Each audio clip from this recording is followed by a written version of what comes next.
Natatandaan niyo ba si Attorney Wilfredo Garrido, ang isa sa nagsalita na personalidad sa issue ng nanay at anak na si Carlos Yulo at Mami Angge, kung saan sinabi nito na I always take side.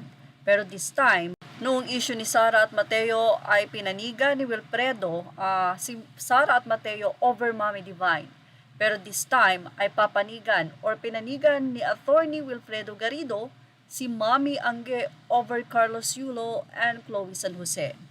Nito nga lang ay pinagtanggol niya pa si Mami Angge matapos nga na ma-issue ang nasabing 70,000 at ang ilan pang pera na hinahanap ni Carlos Yulo.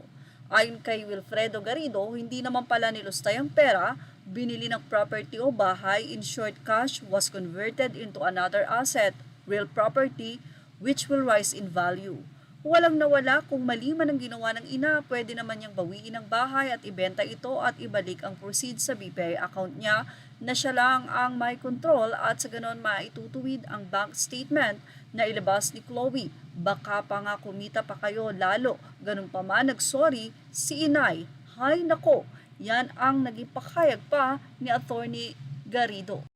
Kung makikita nyo ang Facebook page ni Sir Attorney Wilfredo Garrido ay makikita nyo na marami siyang mga posts about sa nasabing nga pong pamilya at syempre nagtitake side siya at nananatili na ito ay kampi sa mga magulang ni Carlos. Katulad ng ilang mga netizen, especially ang mga parents.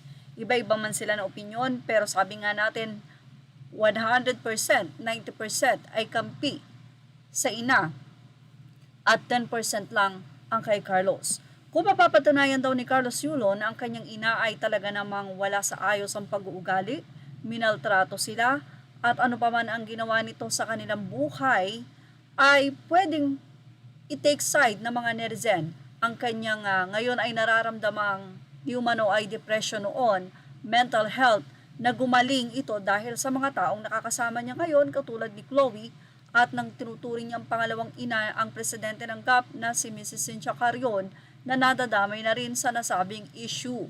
Dahil ayon sa kanila, tila wala raw ginagawang move ang matataas ng GAP, pati na rin tong si Chloe para magkaayos ang mag-ina. Ayon sa mga netizen, kung makikita at malalaman lang daw kung ganong kasama ang ugali ni Mami Angge, ay pwedeng mabago ang isip nila.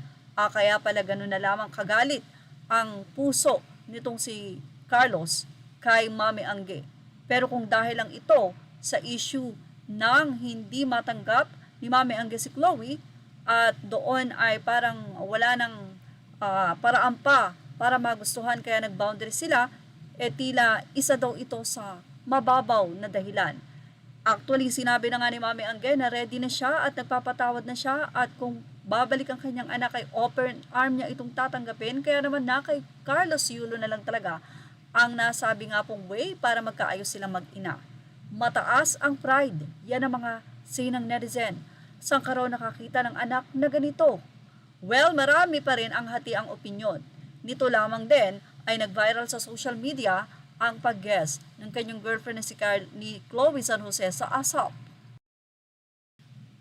Pinag-usapan nga sa social media ang pag-guest ni Chloe San Jose sa ASAP kung saan ay nabulaga talaga ang maraming netizen. At ayon nga kay Attorney Garrido, narito ang kanyang naging pahayag. Huwag niyo na ulit pakantahin niyang si Goldie, ang tindi ng pinsala ng bagyo. Matapos kasi ang nasabing pagkanta, kinabukasan Lunes ay nagkaroon nga ng bagyo at ngayon nga ay napakaraming napinsala. Kaya naman, ano kaya ang masasay dito ni Chloe San Jose na tila naparusahan ang lahat dahil sa kasalanan nila? Well, ano kaya masasay dito ni Chloe sa naging pahayag na ito ni Attorney Wilfredo Garrido? Yan ang ating Showbiz Snap update. Images are all credit to the rightful owners. Thank you for watching Showbiz Snap.